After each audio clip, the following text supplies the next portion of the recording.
Bonjour la famille. Profitez de ce moment de détente avec de charmantes histoires. N'oubliez pas de vous abonner et de partager vos réflexions dans la section des commentaires. Appuyez généreusement sur le bouton j'aime car cela signifie beaucoup pour nous. Veuillez vous asseoir, vous détendre et profiter alors que nous plongeons dans l'histoire. Naomi se réveilla au doux parfum des pancakes flottants depuis la cuisine. Le soleil du petit matin jetait une lueur chaude dans la chambre, la faisant se sentir en sécurité et sereine. Elle sentit un battement dans son ventre et sourit, posant sa main sur la petite bosse qui en était maintenant à 6 mois. Dans quelques semaines seulement, David et elle accueilleraient leur premier enfant, un événement qu'elle pensait scellerait leur mariage parfait pour toujours. En bas, elle trouva David dans la cuisine, faisant sauter des crêpes avec une finesse surprenante. Il tourna la tête quand il la remarqua et afficha ce sourire chaleureux et familier dont elle était tombée amoureuse. « Bonjour, ma belle, dit-il, s'éloignant de la cuisinière pour déposer un doux baiser sur son front. « Comment vas-tu et le petit aujourd'hui » Naomi gloussa. « Nous allons très bien, mais le petit veut apparemment des crêpes, taquina-t-elle, le poussant enjoueusement. Elle ressentit une vague de gratitude pour l'attention et la tendresse de David. Il avait lu tous les livres sur la grossesse, assisté à tous les rendez-vous chez le médecin jusqu'à présent, et avait même mis une alarme sur son téléphone pour lui rappeler de prendre ses vitamines prénatales. Alors qu'il s'asseyait pour le petit déjeuner, David lui prit la main. « J'ai hâte de rencontrer notre petite fille, dit-il doucement. Je l'aimerai plus que tout au monde. » Le cœur de Naomi s'emplit.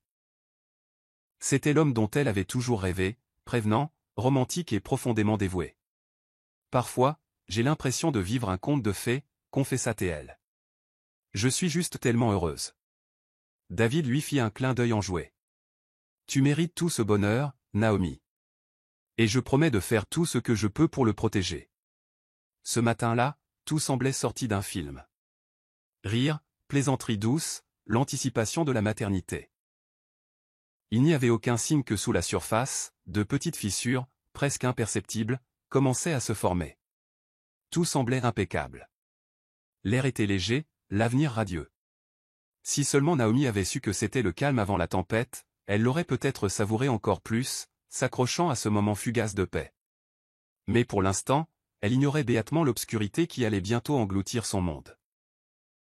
Quelques semaines plus tard, Naomi commença à remarquer de subtils changements dans le comportement de David. Cela commença par un simple moment. Elle était dans le salon, lisant une brochure sur les poussettes, quand elle entendit son téléphone vibrer. Normalement, David se serait contenté de jeter un coup d'œil au message, sans se soucier. Mais cette fois, il arracha le téléphone de la table et se précipita dans une autre pièce. « Qu'est-ce qui lui arrive » se demanda-t-elle. Au dîner ce soir-là, elle remarqua que David souriait plusieurs fois à son téléphone.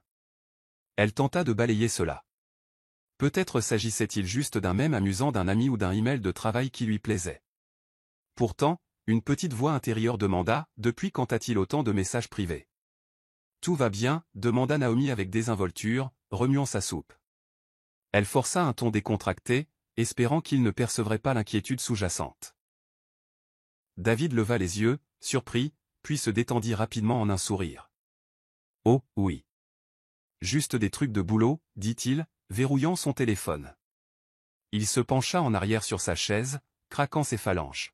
« Saison chargée, tu sais. Beaucoup de réunions tardives à venir. » « Ah bon » répondit Naomi, bien qu'un nœud serré commença à se former dans son estomac. Elle essaya de se dire qu'il n'y avait rien à craindre. Tout le monde avait des périodes plus chargées au travail. Mais elle ne pouvait ignorer le sentiment que quelque chose avait changé. La façon dont ses yeux fuyaient chaque fois qu'elle posait des questions sur sa journée. Le fait qu'il portait maintenant un parfum différent, un qu'elle ne lui avait pas acheté. Plus tard ce soir-là, en faisant la lessive, Naomi sentit une odeur inconnue sur sa chemise. Ce n'était pas son parfum habituel. C'était plus doux, plus floral. Elle la renifla 2 fois, le cœur battant. « Ça ne peut pas être à moi. » murmura-t-elle, sa voix teintée de déni. Elle secoua la tête et jeta la chemise dans la machine à laver, se disant « Arrête de trop réfléchir, Naomi. C'est probablement juste quelque chose du travail ou un nouvel échantillon qu'il a essayé. » Pourtant, la peur rongeuse persistait. Elle se demanda si elle était irrationnelle. Les femmes enceintes éprouvent souvent des émotions et des anxiétés accrues. Elle essaya de rester calme, se rappelant que David ne lui avait jamais donné de véritable raison de douter de lui. Mais parfois, un seul signal d'alarme suffisait à modifier toute la dynamique d'une relation. Et Naomi ne pouvait se débarrasser du sentiment troublant que tout était sur le point de changer. C'était un après-midi pluvieux lorsque tante Grace décida de faire une visite impromptue. Femme robuste de la fin de la cinquantaine, tante Grace était connue pour son attitude pragmatique et son intuition aiguisée. Ses yeux perçants semblaient voir à travers les gens, une qualité qui mettait certains mal à l'aise. Mais Naomi avait toujours apprécié la franchise de sa tante. Elle avait été comme une seconde mère, surtout après le décès des parents de Naomi il y a des années. « Chérie, tu es radieuse » s'exclama tante Grace, enveloppant Naomi dans une grande étreinte. « La grossesse te va si bien. » Elle posa une main chaleureuse sur le ventre de Naomi. « Et comment va ma petite nièce ou mon petit-neveu » Naomi sourit. « En pleine forme. Le médecin dit que tout va bien. » Elles discutèrent des noms de bébés pendant un moment. Tante Grace préférait les noms intemporels, tandis que Naomi voulait quelque chose d'un peu plus moderne. L'ambiance était légère, mais l'expression de tante Grace devint sérieuse lorsque David entra du garage. Il la salua poliment, mais ses yeux clignèrent d'un malaise évident. « Eh bien, regardez-moi ça, David, dit tante Grace, le regardant d'une manière qui fit Naomi se crisper nerveusement. « Vous avez pris pas mal de muscles, n'est-ce pas? Nouvelle routine d'entraînement. » David força un rire. « Oui, madame. J'essaie de rester en forme. » Le regard de tante Grace ne vacilla pas, tant mieux pour vous. Assurez-vous juste de prendre soin de Naomi aussi. David déglutit, offrit un rapide hochement de tête, et se retira à l'étage sous prétexte de devoir terminer des emails de travail. Naomi fronça les sourcils. Quelque chose dans la brève interaction semblait étrange. Tante Grace avait à peine prononcé 2 phrases, mais la tension dans la pièce était palpable. Une fois David hors de portée, tante Grace se tourna vers Naomi et parla d'un ton chuchoté mais ferme. « Chérie, j'ai un mauvais pressentiment. Un homme ne change pas sa routine et son parfum du jour au lendemain juste pour le plaisir. Est-ce qu'il y a quelque chose que tu ne me dis pas ?» Les joues de Naomi rougirent. Elle essaya de forcer un sourire confiant. « Ce n'est rien, tante Grace. Il a juste été très occupé par le travail, c'est tout. » Tante Grace serra la main de Naomi. « J'ai vécu assez longtemps pour savoir quand quelque chose ne va pas. Un homme amoureux ne devient pas soudainement distant. Garde les yeux ouverts, ma chère. » Bien que Naomi ait essayé de rejeter l'avertissement, une graine de doute s'est enracinée dans son cœur. Tante Grace se trompait rarement sur ces choses. Ce soir-là, Naomi fixa son reflet dans le miroir, berçant doucement son ventre. Elle se murmura, « S'il te plaît, laisse-moi me tromper cette fois. S'il te plaît. » Mais la tempête qui grondait dans son esprit ne se calmerait pas si facilement. Tard une nuit, Naomi se réveilla avec la gorge sèche. Se glissant hors du lit avec précaution, elle descendit furtivement pour un verre d'eau. La maison était silencieuse, à l'exception du léger bourdonnement du réfrigérateur. En passant devant le salon, elle entendit la voix chuchotée de David. La curiosité piquée, elle s'arrêta dans le couloir, cachée. David parlait d'un ton urgent. « Tu me manques aussi. »« Non, je ne peux pas parler maintenant. Elle est à l'étage. »« Oui, je promets de te voir bientôt. » Naomi sentit son cœur battre si fort qu'elle craignit que David ne l'entende. À qui parlait-il? Elle ne l'avait jamais entendu parler à un collègue de cette façon. La douceur de son ton, le langage intime, c'était indéniable. Son esprit s'emballa. Pourrait-ce être une cliente? Une amie en difficulté? Mais elle ne l'avait jamais entendu dire « Tu me manques » à personne d'autre qu'à elle. Quand David raccrocha, il resta assis un instant, les yeux rivés sur l'écran sombre de son téléphone, comme déchiré entre la culpabilité et le désir. Les jambes de Naomi se sentaient faibles, sa prise sur le mur était la seule chose qui la maintenait debout. Elle ne savait pas combien de temps elle resta là avant de trouver le courage de sortir. « David » appela-t-elle doucement, faisant semblant de venir d'arriver. Il faillit sauter de sa peau. « Oh, salut, tu m'as fait peur. Qu'est-ce que tu fais réveiller ?» Naomi essaya de garder sa voix stable. « J'avais juste besoin d'eau. Je n'arrivais pas à dormir. » Ses yeux parcoururent la pièce, évitant son regard. « Pourquoi, oui, moi aussi. Je n'arrivais pas à dormir. Des trucs de travail en tête. Une vague de nausées frappa Naomi, mais ce n'était pas seulement sa grossesse. Chaque fibre de son être criait qu'elle venait de le prendre en flagrant délit de mensonge. Elle força un sourire, tourna les talons et se dirigea vers la cuisine, le cœur battant à tout rompre. Il ment. Il me ment droit dans les yeux. Mais elle ravala ses soupçons, se disant que le confronter maintenant, au milieu de la nuit, ne servirait à rien. Elle avait besoin d'un plan, d'une preuve quelconque. Car s'il y avait une chose qu'elle avait apprise de tante Grace, c'était ceci, les accusations sans preuve pouvaient être facilement niées. Cependant, le poids de cette phrase chuchotée, « Tu me manques aussi », s'est gravé dans l'âme de Naomi. Aucun déni ne pouvait effacer le frisson qu'il lui procurait. À ce moment-là, elle réalisa que son mariage parfait était peut-être sur le point de s'effondrer, et cela la terrifiait plus que tout ce qu'elle avait jamais affronté. Naomi confronta David le lendemain matin, déterminée à ne pas laisser la conversation s'échapper. Elle le trouva à nouveau dans la cuisine, l'air un peu hagard, comme s'il n'avait pas bien dormi. Se versant un verre de jus d'orange, elle prit une profonde inspiration. « Alors, à qui parlais-tu hier soir » demanda-t-elle aussi désinvoltement que possible. David faillit laisser tomber sa tasse de café. « Qu'est-ce que tu veux dire » Elle le regarda droit dans les yeux. « Quand je suis descendu chercher de l'eau, tu étais au téléphone. Tu as dit que quelqu'un te manquait. » Ça avait l'air important. Sa réaction fut immédiate, et au grand désarroi de Naomi, très défensive. « Je parlais à une vieille amie » lâcha-t-il rapidement. « Tu sais, de l'université. Elle traverse une période difficile. » « Quelle amie » insista Naomi, sa voix tremblant légèrement. Il hésita une fraction de seconde, juste assez pour accentuer ses soupçons. « Sophia, tu ne la connaîtrais pas. Nous étions dans le même groupe d'études pendant un semestre, et elle m'a récemment contacté. C'est tout. Il n'y a rien à cela. » Naomi déglutit difficilement. Elle sentait ses mots déchirer sa confiance comme une lame. « David, je n'essaie pas de t'accuser de quoi que ce soit. C'est juste que tu avais l'air secret. » « Mon Dieu, Naomi, » claqua-t-il, posant sa tasse si fort que le café déborda. « Tu es paranoïaque. Je te l'ai dit, le travail a été stressant, et maintenant tu t'inquiètes d'un appel nocturne. Je n'ai pas le droit à une vie privée ?» Un silence glacial tomba entre eux. Naomi sentit des larmes monter au coin de ses yeux, un mélange de frustration et de douleur. Elle recula d'un pas, scrutant son visage pour une étincelle de vérité ou de remords. Mais tout ce qu'elle vit, c'était de la colère.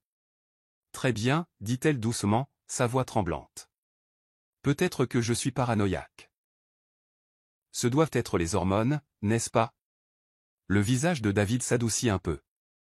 Il tendit la main comme pour lui toucher l'épaule, mais hésita. « Écoute, je t'aime. Toi et le bébé. J'ai juste besoin d'espace. » Naomi hocha la tête, incertaine de le croire. Pourtant, elle décida de ne pas laisser la tension la consumer. Mais en s'éloignant, elle ne pouvait se débarrasser de l'idée lancinante que quelque chose n'allait décidément pas. Elle commença à vérifier les reçus, à renifler ses chemises pour trouver ce parfum étrange, et à jeter un œil à son historique d'appels chaque fois qu'elle le pouvait. Ce qui avait commencé comme une petite inquiétude s'était transformé en une suspicion totale. La vie de rêve parfaite avait maintenant des fissures, et peu importe à quel point Naomi essayait de les colmater, elle continuait de s'agrandir chaque jour. Elle ne savait pas encore que le pire était à venir.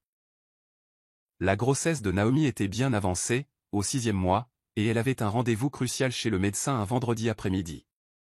David avait promis d'être là, comme il l'avait toujours été pour les contrôles précédents.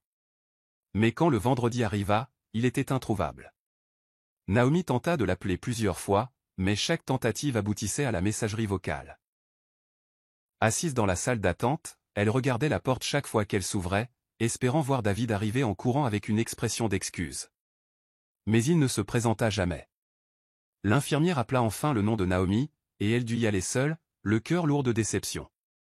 Après le rendez-vous, elle décida de passer au bureau de David. Peut-être était-il coincé dans une réunion de dernière minute. Arrivée sur place, Naomi se présenta à la réceptionniste et demanda si David était disponible. La réceptionniste fronça les sourcils. « David ? Il est parti tôt aujourd'hui.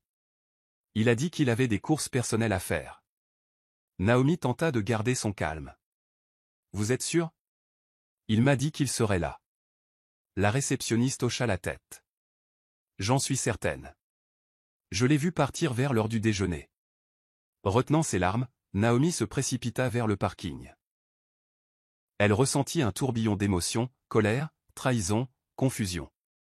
Elle composa de nouveau le numéro de David, et de nouveau, cela tomba directement sur la messagerie vocale. Alors qu'elle se tenait là, serrant son téléphone, un collègue de David sortit du bâtiment. « Madame Evans » demanda-t-il, la reconnaissant d'une fête de fin d'année de l'entreprise. « Vous attendez David? Je suis surpris qu'il ne soit pas là. Je pensais qu'il vous rejoignait pour le déjeuner. » Les lèvres de Naomi tremblèrent. Il m'a envoyé un message disant qu'il avait une urgence au travail. Je suppose que les plans ont changé. Le collègue fronça les sourcils. C'est étrange. Nous n'avons eu aucune urgence aujourd'hui, du moins pas dans notre département. Naomi força un sourire tremblant, le remercia, et monta dans sa voiture. Son esprit était en ébullition. Où était David? Pourquoi aurait-il menti à propos d'une urgence au travail? Elle sentit le bébé bouger en elle, un rappel doux amer qu'elle n'était pas seule. Pourtant, elle se sentait plus seule que jamais. De retour à la maison, elle s'assit près de la fenêtre, son téléphone serré dans les mains, fixant l'allée. Des heures passèrent avant que David n'arrive enfin. Il entra avec désinvolture, un large sourire aux lèvres, trop large. « Salut, désolé d'avoir manqué le rendez-vous, » dit-il, l'air essoufflé mais pas vraiment remords. Quelque chose est arrivé de manière inattendue. Naomi étudia son visage, remarquant la lueur de la sueur et la légère trace de rouge à lèvres sur son col, un rouge à lèvres qui n'était certainement pas le sien. Elle ne le confronta pas alors, trop accablée par la douleur et la confusion. Au lieu de cela, elle se détourna simplement, se demandant combien d'autres mensonges il raconterait avant que la vérité n'éclate enfin. Les avertissements de tante Grace résonnaient dans l'esprit de Naomi. Elle savait qu'elle ne pouvait pas confronter David sans preuve solide. Le gaslighting et le déni étaient trop forts. Alors, avec des mains tremblantes et le cœur lourd, elle commença sa propre enquête silencieuse. Tard ce soir-là, pendant que David prenait sa douche, Naomi récupéra délicatement son portefeuille sur la table de chevet. Elle feuilleta les reçus, les cartes de crédit et les bouts de papier. Son cœur battit la chamade lorsqu'elle trouva un reçu d'un restaurant chic. La date correspondait à la nuit où il prétendait travailler tard. 2 entrées, une bouteille de vin et un dessert pour 2. Le total était exorbitant. Elle prit rapidement une photo du reçu avec son téléphone avant de le remettre dans le portefeuille. Ensuite, elle vérifia ses poches dans le panier à linge. Rien de trop révélateur, mais elle trouva une petite carte clé d'hôtel qu'elle n'avait jamais vue auparavant. L'anxiété monta. Est-ce qu'il rencontre quelqu'un à l'hôtel? Son prochain mouvement fut de vérifier son historique de téléphone, mais son téléphone nécessitait un code. Elle essaya sa date d'anniversaire, incorrecte. Elle essaya la date d'accouchement du bébé, également incorrecte. La réalisation lui vint. Si David avait changé son code, il cachait quelque chose d'important. Dans son désespoir, Naomi se confia à tante Grace. Elles étaient assises dans le salon de tante Grace, une vieille horloge grand-père tic-tac menaçant dans le coin. « Tu dois rester forte », conseilla tante Grace, son ton grave. « Ne le laisse pas soupçonner que tu es sur sa piste. » Les hommes comme David se trahissent souvent quand ils pensent que personne ne les regarde. Naomi hocha la tête, les larmes menaçant de couler. « Je n'aurais jamais cru qu'il ferait ça. Il était toujours si parfait. » Tante Grace tendit la main, serrant doucement celle de Naomi. « Personne n'est parfait, enfant. Nous avons tous nos démons. La question est, peux-tu gérer les siens? » Plus tard cette nuit-là, Naomi se retrouva allongée, éveillée, rejouant chaque moment tendre, chaque geste affectueux, et se demandant si tout cela n'avait été qu'un mensonge. C'était presque trop douloureux à supporter, mais elle savait qu'elle avait besoin de preuves indiscutables que David la trompait. Parce qu'une fois qu'elle aurait cela, il n'y aurait plus d'excuses. Plus de manipulation psychologique. Plus d'illusions. Juste la froide et dure vérité. Tante Grace se montra plus ingénieuse que Naomi ne l'avait jamais imaginé. Grâce à quelques relations, elle découvrit que David avait réservé une suite dans un hôtel haut de gamme avec un tarif préférentiel d'entreprise. C'était le même hôtel qui correspondait à la carte clé que Naomi avait trouvée. Un frais samedi soir, Naomi et tante Grace garèrent leur voiture de l'autre côté de la rue, face à l'entrée de l'hôtel.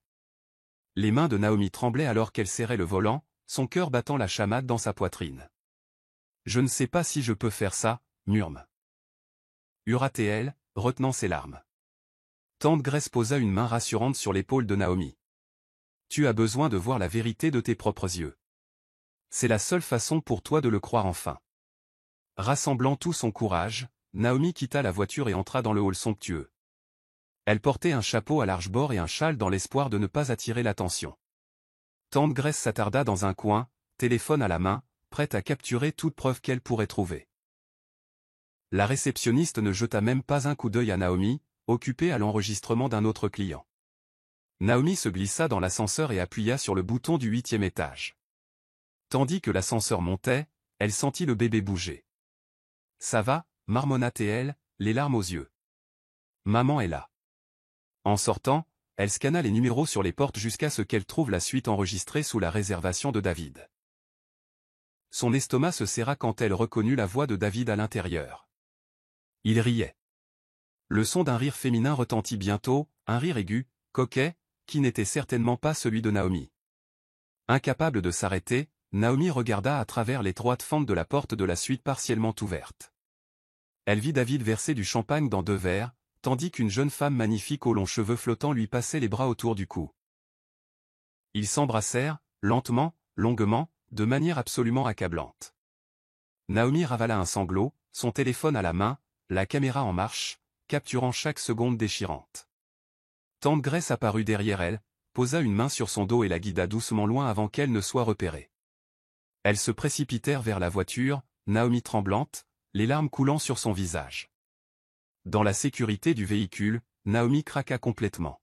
« Il me trompe » étouffa-t-elle, berçant son ventre de femme enceinte. « Je l'ai vu de mes propres yeux, tante Grace. » L'expression de tante Grace était sombre. « Je suis tellement désolée, ma chérie. Au moins, maintenant, tu connais la vérité. » Les larmes de Naomi cédèrent la place à une fureur silencieuse. Elle fixa le panneau lumineux de l'hôtel comme pour le mémoriser. « Je ne le laisserai pas s'en tirer comme ça, » murmura-t-elle, la voix éraillée par la trahison. « Il pense que je suis idiote, mais il n'a aucune idée de ce qui l'attend. » Déterminée à confronter David selon ses propres termes, Naomi élabora un plan. Elle décida de le surprendre à son bureau sous prétexte d'apporter le déjeuner, espérant le prendre au dépourvu. C'était une tactique simple, mais suffisamment efficace pour voir s'il se piégerait avec plus de mensonges. Vers midi, le mercredi suivant, Naomi se présenta au bureau de David, portant un sac de sandwich et un sourire éclatant qui masquait son trouble.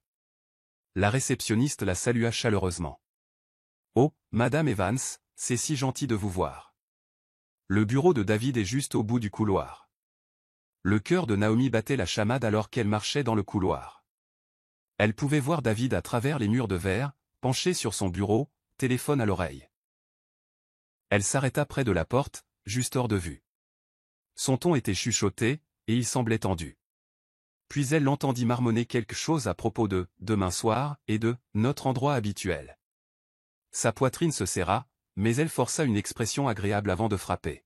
« Naomi » s'exclama David, manquant de faire tomber son téléphone. Ses yeux papillonnèrent d'elle au téléphone, puis de nouveau à elle. « Qu'est-ce que tu fais ici ?» Elle leva le sac avec un sourire forcé. « J'ai pensé que j'apporterais le déjeuner.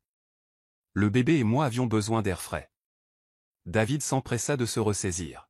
« Oh, merci. C'est vraiment attentionné. » Alors que Naomi entrait dans son bureau, elle remarqua une légère tache de rouge à lèvres sur son col, d'un rouge foncé. Une couleur qu'elle ne portait jamais. Son estomac se tordit de répulsion, mais elle joua son rôle, souriant comme si rien n'était anodin. Posant le déjeuner sur son bureau, elle demanda. « Comment se passe ta journée ?» David jeta un coup d'œil à son téléphone, puis s'éclaircit la gorge. « Occupé, mais bien. J'ai beaucoup de projets en cours, tu sais comment c'est. » MMH, répondit Naomi, scrutant son visage. « Eh bien, je ne te retiens pas trop longtemps. Je voulais juste m'assurer que tu mangeais quelque chose. Tu travailles si dur ces jours-ci. » Il offrit un rire à moitié convaincant, mais ses yeux ne pouvaient rencontrer les siens. Merci, chérie. Vraiment, j'apprécie. Naomi se pencha, observant la tache de rouge à lèvres. Tu as quelque chose sur ton col. David se figea, sa main se portant à l'endroit. Il toussa nerveusement. Ça doit être à cause d'une poignée de main d'une collègue ou quelque chose comme ça, lâcha-t-il, visiblement gêné. Tu sais, certaines personnes portent beaucoup de maquillage. Oui, dit Naomi, se forçant à hocher la tête. Bien sûr. En quittant le bureau, Naomi sentit qu'elle pouvait à peine respirer. Elle se précipita aux toilettes, s'enferma dans une cabine et lutta contre l'envie de crier. Les mensonges, le rouge à lèvres, les appels téléphoniques. C'était trop. Mais elle se rappela, ça marche. Il devient négligent. Une minuscule étincelle de détermination s'alluma en elle. Bientôt, David serait piégé dans ses propres mensonges. Et quand il le serait, Naomi serait prête. Les semaines qui suivirent furent comme un cauchemar surréaliste. David continua de manipuler Naomi, insistant qu'elle était trop hormonale ou trop sensible. Chaque fois qu'elle le confrontait au sujet des reçus de dîner suspects ou du rouge à lèvres sur son col, il retournait ses inquiétudes, la faisant douter de sa propre raison. « Tu perds la tête, Naomi » dit-il un soir alors qu'ils se disputaient dans le salon. « Tu penses que tout est une conspiration contre toi? Tu ne me fais pas confiance ?» Naomi sentit les larmes lui piquer les yeux. « Je veux bien, David, mais tout ce que tu fais dernièrement crie le contraire. Pourquoi ne veux-tu pas simplement être honnête ?» Il gémit dramatiquement, passant ses mains dans ses cheveux. « Je ne peux pas raisonner avec toi si tu ne crois pas un mot de ce que je dis. » Elle se tenait là, enceinte et tremblante, furieuse de son audace. « Il me ment droit dans les yeux. » Pensa-t-elle, se rappelant le souvenir vif de lui embrassant Sophia dans cette suite d'hôtel. Pourtant, il refusait d'admettre quoi que ce soit. Naomi réalisa à ce moment-là que peu importe à quel point elle plaidait, il ne se confesserait pas à moins qu'il n'ait pas le choix. Ses sautes d'humeur devinrent plus intenses, un mélange de chagrin et de colère. Même tante Grace lui suggéra de consulter un conseiller, non pas parce que Naomi avait tort, mais parce qu'elle était soumise à un stress émotionnel énorme pendant sa grossesse. Mais Naomi refusa. Elle avait un objectif singulier maintenant, réunir suffisamment de preuves pour confronter David d'une manière qu'il ne pourrait pas nier. Et ainsi, elle continua. Elle enregistra des captures d'écran de transactions bancaires étranges, enregistra ses explications incohérentes et documenta chaque instance de son comportement suspect dans un journal intime. Chaque entrée était un douloureux rappel que le mariage qu'elle avait chéri pourrissait de l'intérieur. Un après-midi, Naomi rangeait la chambre quand le téléphone de David vibra sur la table de nuit. Il était sous la douche. Sans hésiter, elle jeta un coup d'œil à l'écran. Un autre message d'un numéro inconnu, disant simplement « Tu me manques. J'ai hâte d'être à ce soir. Sophia. » Son pouce accéléra. Tout doute qui restait fut éteint. Il avait orchestré une liaison en bonne et due forme, et il avait l'intention de la poursuivre sans remords. Naomi remit soigneusement le téléphone en place. Lorsque David sortit, elle fit comme si de rien n'était. Car maintenant, elle comprenait ce que tante Grace savait. David s'enfonçait de plus en plus profondément dans son propre piège de mensonges. Bientôt, il ne trouverait plus aucune issue, et Naomi prévoyait d'être là pour le regarder tomber.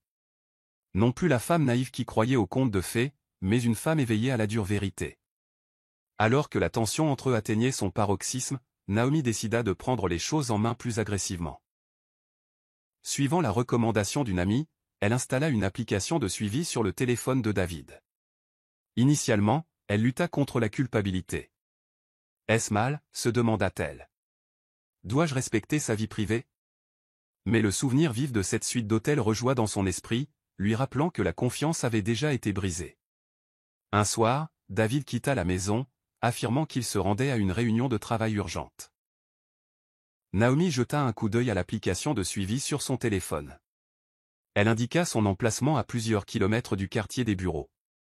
Au lieu de cela, elle la guida vers un immeuble d'appartements chic dans le quartier branché de la ville. Naomi, tremblante de nervosité et de colère, s'y rendit, suivant la trace numérique de l'application. Elle se gara dans la rue, le cœur battant violemment dans sa poitrine. À l'intérieur de cet immeuble, l'emplacement du téléphone de David restait fixe. Elle attendit, se mordant les lèvres jusqu'à les faire saigner. Finalement, David sortit du bâtiment, main dans la main avec une femme qui ne pouvait être que Sophia. Jeune, élégante et certainement pas enceinte. Du moins, pas visiblement. L'estomac de Naomi se tordit de nausée à la vue de leur rire et de leurs baisers échangés sous les lumières de la rue. Elle utilisa son téléphone pour les enregistrer à distance, sa respiration haletante. L'objectif capta les gestes affectueux de David et la façon dont il regardait Sophia, de la même manière qu'il regardait autrefois Naomi. Les larmes menaçaient, mais sa colère était plus forte. J'ai ce qu'il me faut maintenant. Il ne peut pas nier ça. Elle les suivit jusqu'à un restaurant voisin, filmant discrètement leur effusion de tendresse à leur entrée. Naomi n'osa pas entrer. Elle en avait assez vu. Les mains tremblantes, elle envoya les vidéos dans un dossier sécurisé, puis envoya un message à Tante Grace. Tante Grace, j'ai la preuve. C'est réel. Je n'arrive pas à y croire, mais c'est juste devant moi. Tante Grace répondit, je suis tellement désolée, ma chérie. Rentre à la maison. On verra ce qu'il faut faire ensuite. Naomi resta assise dans sa voiture quelques minutes, essayant de calmer son cœur battant. Elle savait que la confrontation était inévitable. Une partie d'elle se sentait soulagée d'avoir des preuves indéniables. Une autre partie d'elle se sentait complètement brisée. Ses pires soupçons étaient maintenant confirmés. Il mène vraiment une double vie, pensa-t-elle, des larmes coulant sur ses joues. Elle serra son ventre et murmura, je promets de te protéger. Nous nous en sortirons, mon bébé. Elle mit le contact, la détermination brillait à travers son désespoir. La dernière pièce du puzzle était tombée en place. Elle n'était plus une épouse naïve s'accrochant à des illusions. Elle était une future mère, se préparant à se battre pour son avenir et son enfant à naître. Le lendemain, poussée par un mélange de colère et de chagrin, Naomi décida de confronter David une bonne fois pour toutes. Mais le destin en avait décidé autrement. Elle traqua de nouveau son emplacement ce soir-là. Cette fois, l'application la mena à un Pantouse de luxe en centre-ville. Le bâtiment était plus moderne que le précédent, tout en verre élégant et en acier poli. Le cœur de Naomi battait la chamade alors qu'elle se tenait de l'autre côté de la rue, regardant à travers les grandes baies vitrées des étages supérieurs du Pantouse. En quelques instants, elle aperçut David et Sophia. Cette fois, ils ne se contentaient pas de discuter ou de se tenir la main. Ils étaient enlacés dans une étreinte intime. Leur silhouette était clairement visible sur le fond des lumières scintillantes du Pantouse. Le corps entier de Naomi trembla. Elle eut l'impression que quelqu'un l'avait poignardée en plein cœur. Elle leva son téléphone pour enregistrer mais ne put se résoudre à appuyer sur le bouton. C'était comme si le temps ralentissait, lui permettant d'être témoin de chaque caresse tendre entre eux.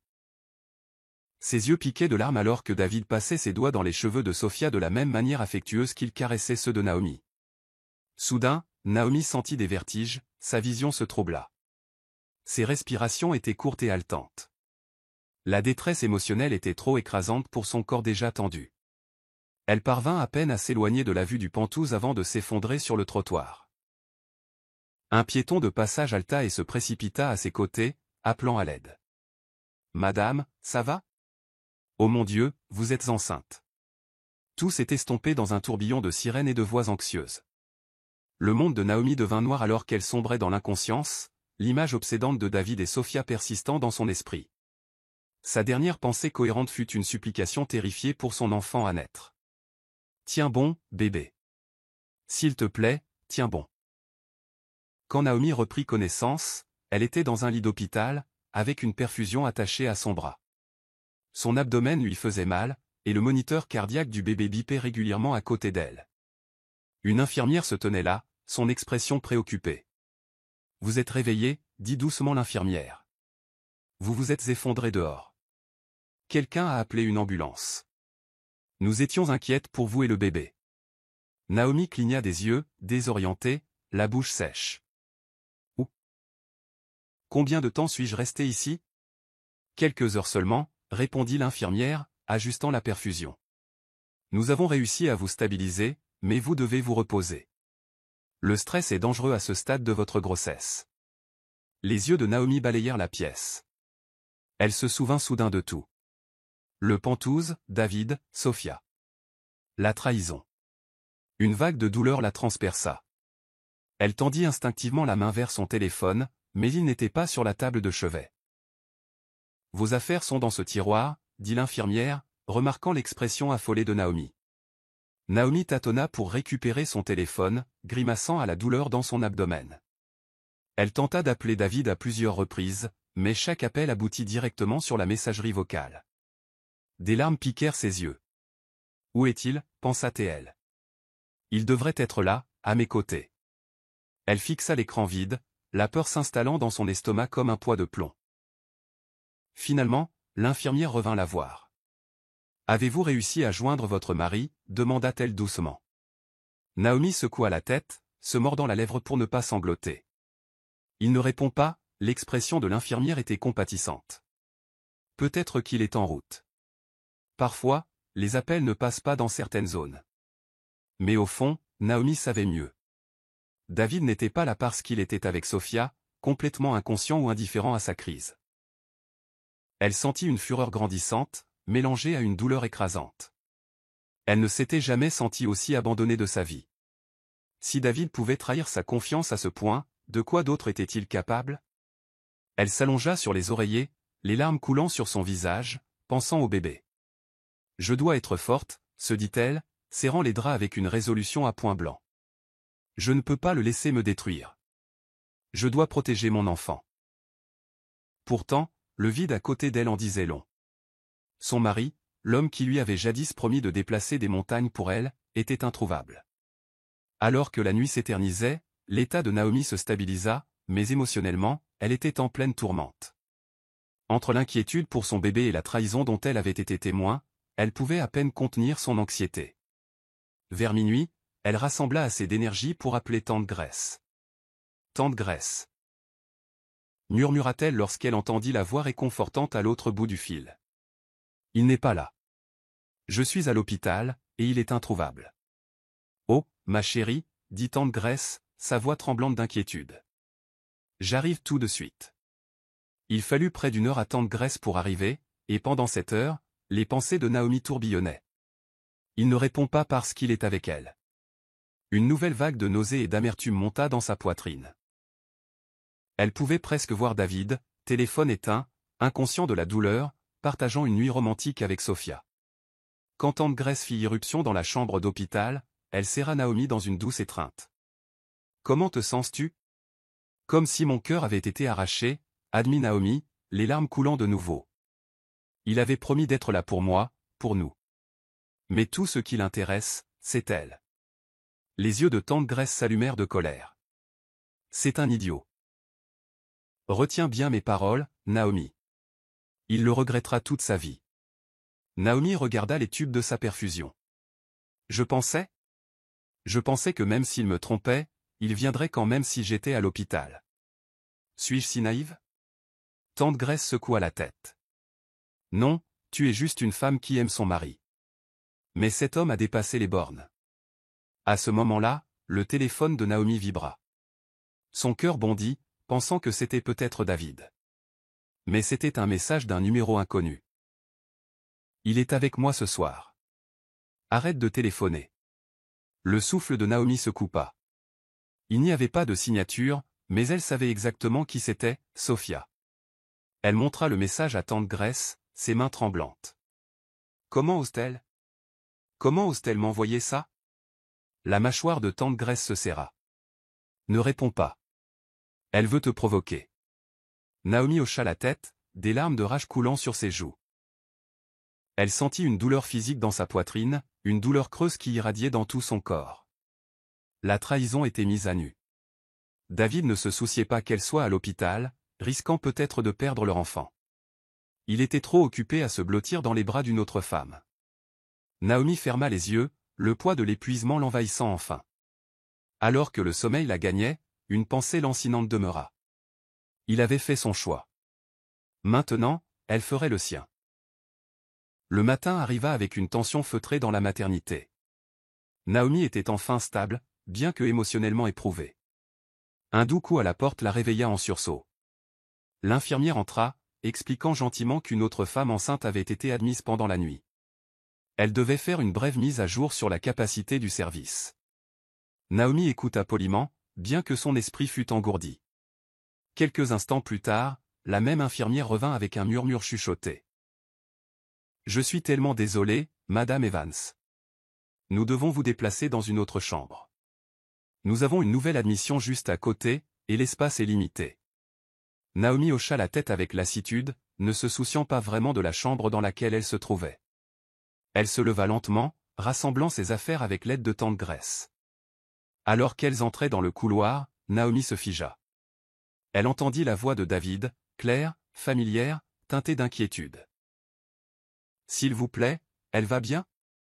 Elle ne devrait pas être stressée, dit-il de quelque part derrière la porte entr'ouverte de la chambre adjacente. Le cœur de Naomi s'envola un instant. Si, et le mariage ne parlait plus d'amour, mais de secret. Dans une alcôve tranquille près du jardin de l'établissement, Maya fit face à Ayola, sa robe blanche contrastant vivement avec la nuit. La musique du groupe était un murmure lointain, noyé par le tumulte dans sa tête.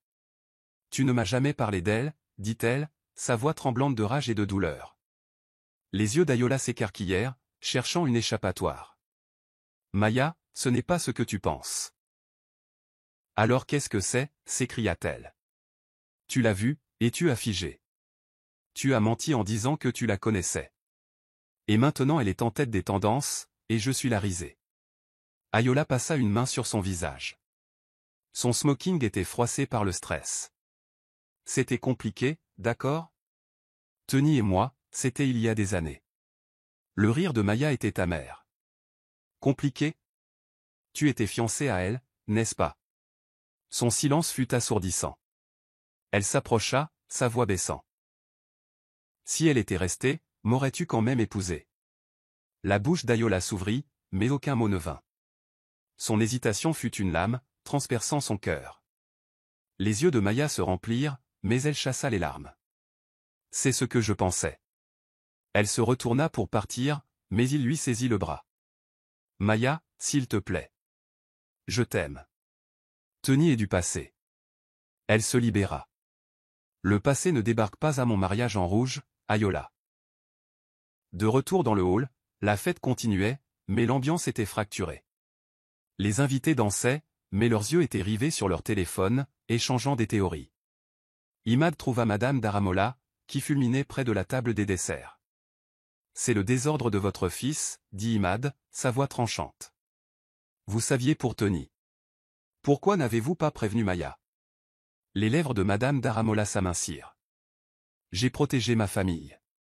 Tony était une erreur. » Imad ricana. « Et maintenant Maya en paie le prix. Réglez ça, ou je le ferai. » Un invité s'approcha d'Imad, un cousin d'Ayola en agbada violet. « Maya va bien ? Les gens disent qu'elle se dispute avec Ayola. » Le sourire d'Imad était tendu. « Elle va bien. Juste un moment de réajustement. » Le cousin fronça les sourcils. « Cette femme Tony est une source de problèmes. Pourquoi est-elle venue ?» Les yeux d'Imad brillèrent. « Peut-être parce que quelqu'un l'a invité à dire la vérité. » Le cousin cligna des yeux, sentant le poids de ses mots, et recula. Dehors, Maya était assise sur un banc, sa robe s'étalant autour d'elle. Elle sortit son téléphone, faisant défiler X. Une publication attira son regard, une photo de la sortie de Tony, légendée, « Quand vous triomphez sans mots ». Hashtag Reine Rouge. Les lèvres de Maya tressaillirent, un mélange de douleur et de respect. Tony n'était pas l'ennemi, elle était la vérité. Tony était assise dans une suite d'hôtels élégante en face du Pinacle, l'horizon de la ville scintillant à travers la fenêtre. Une journaliste de Pulse Nigeria, Nkechi, installa une caméra, ses yeux brillants d'anticipation. La robe rouge de Tony avait disparu, remplacée par une simple combinaison noire, mais sa présence était toujours électrique. L'interview, organisée quelques heures après sa sortie, était diffusée en direct sur X, attirant déjà 100 000 spectateurs. Le silence de Tony avait été brisé, et la gosse écoutait. Nkechi se pencha en avant, sa voix chaleureuse mais insistante. « Tony, votre entrée au mariage d'Aramola est le sujet de conversation de la ville. Pourquoi y êtes-vous allé ?» Le regard de Tony était fixe, sa voix calme. « J'ai été invité, et j'avais besoin de le voir par moi-même, la vie qu'il a choisie après m'avoir quitté. » Le sourcil de Nkechi se haussa. « Quitté ? Pouvez-vous développer ?» Tony fit une pause, ses doigts traçant la coudoir. Ayola m'a demandé en mariage il y a 4 ans. Nous avons construit sa première application ensemble. Puis, des semaines avant notre mariage, il a disparu. Aucune explication. Juste le silence. Le chat sur X explosa, il l'a ghosté. Tony est une reine pour ça. Nkechi insista doucement. Cela a dû être dévastateur. Pourquoi porter la robe rouge? Le sourire de Tony était faible, doux amer. C'était ma robe de mariée, redessinée. Je l'ai portée pour me revendiquer, pas pour blesser qui que ce soit. Nkechi hocha la tête. Mais cela a fait mal. Maya est en tête des tendances comme l'autre femme. Un message pour elle? Les yeux de Tony s'adoucirent. Maya n'est pas mon ennemi. C'est une femme qui lui a fait confiance, comme moi. J'espère qu'elle trouvera sa vérité. De retour au Pinacle, Imad regarda le flux sur son téléphone, le cœur battant la chamade. Elle le montra à Dipo, qui sirotait une boisson au bar. Tony révèle tout, dit-elle. Dipo siffla. Elle n'est même pas amère. C'est ça qui tue Ayola.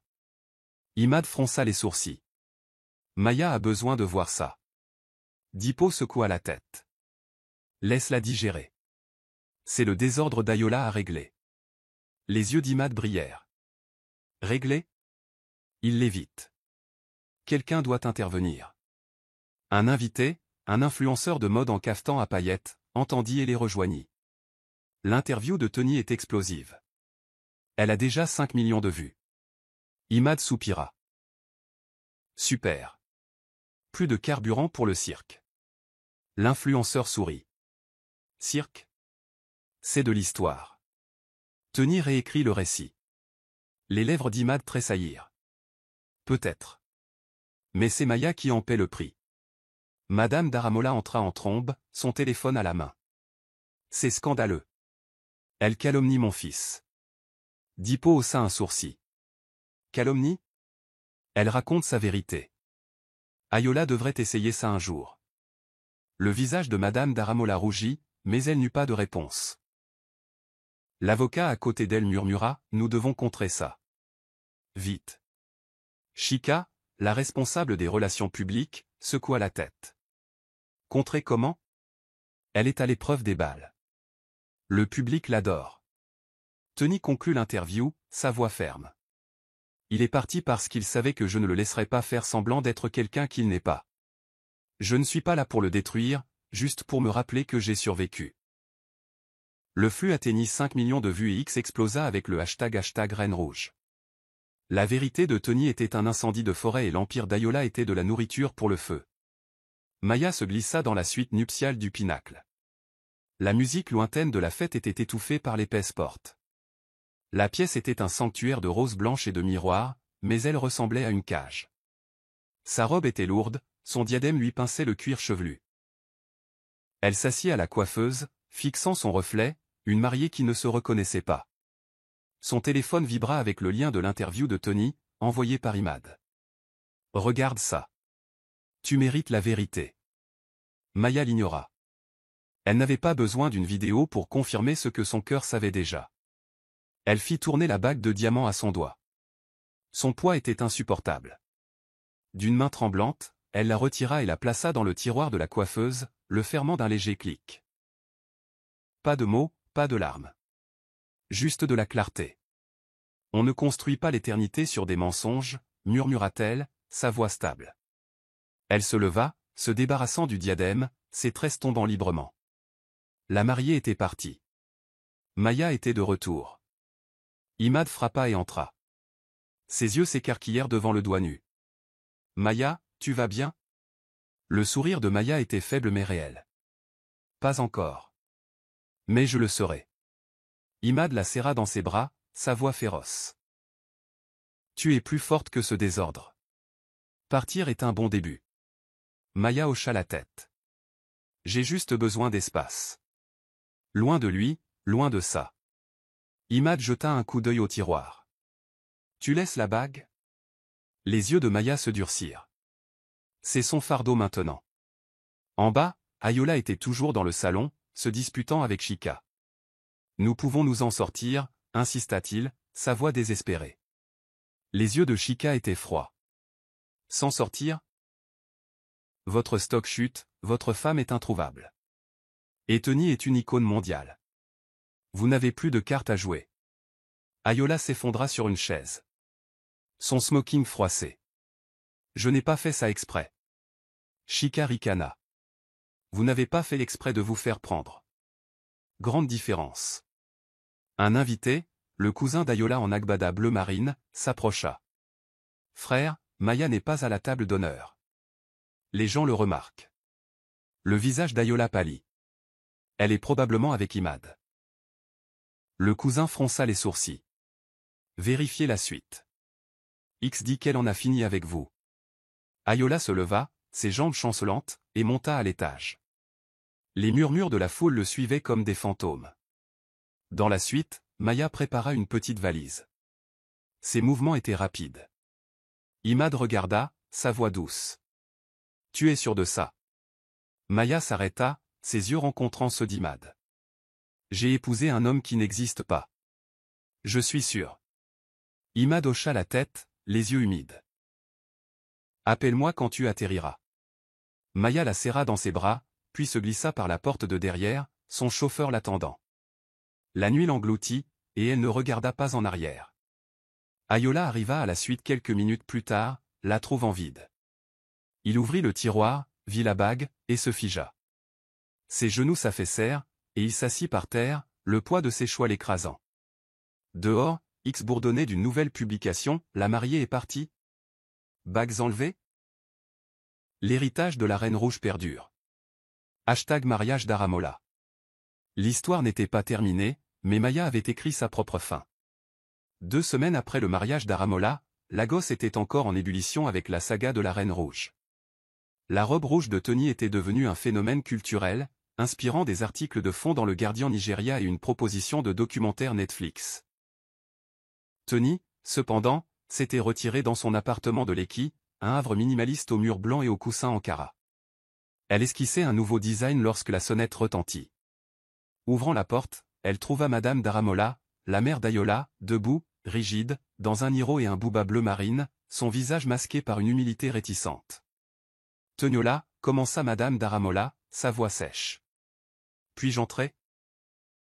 Le sourcil de Tony se haussa, mais elle s'écarta, désignant un canapé crème. « Que voulez-vous, tante ?»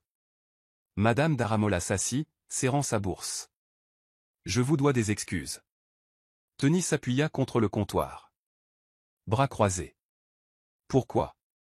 Le mariage, ou les 4 ans que vous avez laissé votre fils m'effacer ?» Madame d'Aramola tressaillit, sa contenance se fissurant. « J'ai dit à Ayola de choisir le silence. Je craignais que vous ne le surpassiez. » Le rire de Tony était aigu. « Le surpasser? Je l'ai construit, tante.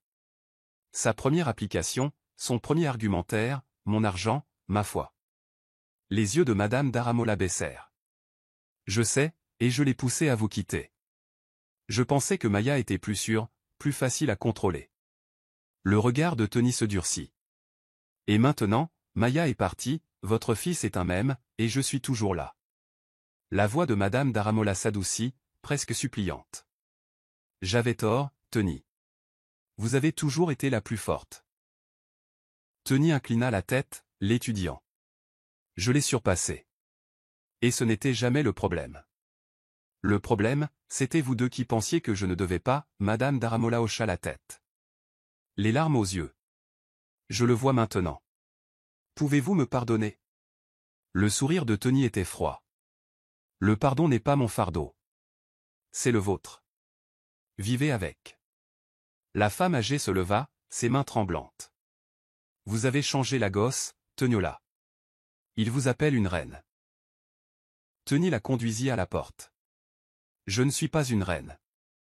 Je suis juste moi. » En partant de Madame d'Aramola, Tony retourna à son croquis, ajoutant un trait rouge audacieux.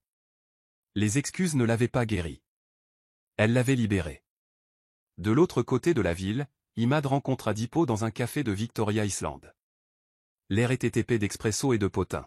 « Madame d'Aramola est allée voir Tony ?» demanda Dipo, remuant son latte. Imad hocha la tête, faisant défiler X. Oui, elle a demandé pardon. Tony l'a renvoyé, poliment. Dipo siffla. Tony est une légende. Ayola évite toujours les investisseurs, et elle est en plein essor. Imad fronça les sourcils. Et Maya? Elle est au Ghana, elle ghoste tout le monde. Les yeux de Dipo s'adoucirent. Elle ira bien. La vérité de Tony lui a donné une porte de sortie. Un serveur, une jeune femme aux tresses, entendit et se pencha. Vous parlez de la Reine Rouge, n'est-ce pas? J'ai vu son interview. C'est mon héroïne. Imad sourit. Elle n'est pas une héroïne. Elle est juste réelle. Le serveur sourit. Réelle, c'est suffisant. La gosse a besoin de plus de ça. En s'éloignant, Imad tweeta, Tony n'est pas juste un moment. C'est un mouvement. #Reine Rouge. Cela atteignit 5000 j'aime en 1 heure. 3 mois plus tard, Tony se tenait sur une scène de l'Eco Convention Center, la foule de 2000 personnes bourdonnant d'anticipation. Son fonds de mode, Threads of Healing, était lancé pour soutenir les mariés abandonnés, finançant leurs rêves avec des subventions et du mentorat. Le lieu était un déchaînement de couleurs, des bannières en cara, un éclairage doré et des modèles dans les créations de Tony. Elle portait une combinaison argentée, ses tresses en cascade, sa présence imposante. La robe rouge, désormais une icône mondiale, était exposée dans une vitrine, mise aux enchères en direct pour la charité. Tony prit le micro, sa voix claire. Certaines d'entre nous portent leur guérison, dit-elle, désignant la robe. Ce fonds est destiné aux femmes qui ont été abandonnées, qui ont été réduites au silence. Nous ne sommes pas des victimes. Nous sommes des créatrices. La foule rugit, les téléphones clignotants. L'enchère s'est clôturée à $1 million, reversée à des refuges pour femmes. X a exulté, Tony transforme la douleur en pouvoir. #Threads of Healing. Dans les coulisses, Imad serra Tony dans ses bras, les yeux humides. Tu l'as fait, chérie. C'est énorme. Le sourire de Tony était doux. Ce n'est pas à propos de moi. C'est à propos d'elle. Elle hocha la tête vers un groupe de bénéficiaires de bourse, de jeunes femmes en robe vibrante, leurs visages rayonnant d'espoir. Imad rit. Humble, hein. La gosse t'appelle une sainte maintenant. Tony leva les yeux au ciel. Sainte? Je suis juste têtue. Une rédactrice de mode de Vogue Nigeria, en cafetan perlé, s'approcha. Tony, c'est révolutionnaire. Allez-vous concevoir une collection inspirée de la robe rouge? Le regard de Tony se posa sur la vitrine. Peut-être. Mais cette robe était un moment. Je suis prête pour de nouvelles. Elle eut un petit sourire narquois. Citez ça, je ne suis pas ici pour m'intégrer. Je suis ici pour me démarquer. De l'autre côté de la ville, le cousin d'Ayola, Tinde, regardait le flux en direct dans un bar, secouant la tête. Elle est inarrêtable, dit-il à son ami, un a de la tech en agbada vert. L'ami ricana. Et Ayola se cache dans son bureau, évitant X. Le fond de Tony fait plus de bruit que son introduction en bourse. Tinde soupira. Il a tout gâché. Elle était la vraie de vraie. L'ami leva son verre. À Tony, celle qui s'est échappée, et une jeune femme au bar, une designer avec des créoles dorées, entendit et se pencha. Le fond de Tony, c'est tout, dit-elle. Mon fiancé m'a quitté l'année dernière. Son histoire est la mienne. Les yeux de Tinde s'adoucirent. Vous l'aurez. Tony construit un héritage. La femme sourit, postant sur X, Tony nous donne des ailes. #Threads of Healing. Cela devint viral, atteignant 10 000 retweets. Tony quitta la scène sous des applaudissements retentissants, le cœur plein. Elle jeta un dernier regard à la robe rouge. Ce n'était plus elle, c'était un symbole, une étincelle pour les autres. Elle était prête à aller de l'avant. 6 mois après le mariage, Ayola était assis dans son bureau au mur de verre au siège de Daratek à Ikoyi, le gratte-ciel de la ville rayant sa chute. La pièce était stérile, bureau blanc, chaise noire, un seul cactus, reflétant son isolement. Son action s'était stabilisée, mais sa réputation n'avait pas. X bourdonnait toujours de même #Reine Rouge, et les investisseurs chuchotaient sur les risques pour la marque. Maya était partie, sa bague un fantôme dans son tiroir. Tony était une icône mondiale, sa conférence TED, Coudre la survie, était en tête des tendances avec 10 millions de vues. Ayola ouvrit son ordinateur portable, la conférence TED en pose sur le visage de Tony. Confiante, rayonnante. Il appuya sur lecture, sa voix remplissant la pièce. Je ne me suis pas brisée quand il est parti. Je me suis reconstruite. Et c'est ce qui nous rend inarrêtables. Des larmes lui piquèrent les yeux. Il avait tout eu, son amour, sa brillance, et l'avait perdu à cause de sa propre lâcheté. Maintenant, le monde le voyait comme le méchant de son histoire. Son assistante, Kémy, frappa, sa tablette à la main. « Monsieur, le Conseil demande une déclaration sur le fond de Tony. Cela éclipse notre rapport du 3e trimestre. » Le rire d'Ayola était creux. « Laissez-le. Elle le mérite. » Kémy fronça les sourcils. « Vous êtes sûr ? Les relations publiques disent que nous devons pivoter. Concentrez-vous sur votre philanthropie. » Ayola secoua la tête. « Pas de baratin. J'en ai marre de faire semblant. » Kémy hésita. « Vous allez bien, monsieur ?» Il la regarda, ses yeux bruts. « Non. Mais je le serai. » En bas, 2 employés bavardaient dans la salle de pause. « Ayola est un fantôme ces jours-ci. » dit l'un, un codeur en polo. Depuis la conférence TED de Tony. Son collègue, un marketeur aux tresses, hocha la tête. Il la regardait dans son bureau. « Je l'ai vu. » Le gars pleurait. Le codeur haussa un sourcil. « Pleurer ? Après ce qu'il lui a fait ?» Le marketeur haussa les épaules. La culpabilité est une bête. Tony est en plein essor, et il est coincé dans sa tête. Ayola ferma l'ordinateur portable. Son reflet sur l'écran, un étranger. Il sortit son téléphone, faisant défiler X. Une publication attira son regard, le fonds de Tony atteint 5 millions de dollars de dons. Diez Renrouge élève. Il l'aimait. Sa première reconnaissance publique d'elle. Les commentaires affluaient, Ayola aime la publication de Tony. Fou. Il s'en fichait. Pour une fois, il voulait la voir gagner. Sa mère l'appela, sa voix tranchante. Ayola, pourquoi aimes-tu ces publications ? Tu nous ridiculises. La voix d'Ayola était plate. Ridicule ? Maman, j'ai tout perdu parce que je t'ai écouté. Laisse-moi tranquille. Elle haleta. Tu me blâmes ? Il raccrocha. Le silence était plus fort que ses mots. Tony l'avait vu complètement, et il s'était enfui. Maintenant, il était seul avec la vérité.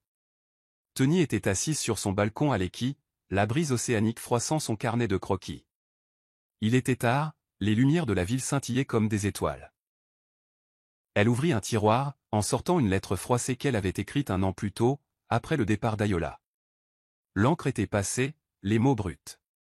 Je te pardonne, non pas pour toi, mais pour moi. J'espère que tu trouveras la paix. Elle ne l'avait jamais envoyé, le poids de sa trahison était trop lourd. Maintenant, avec son front florissant et son cœur plus léger, elle l'a relu une dernière fois. Son téléphone vibra, un message.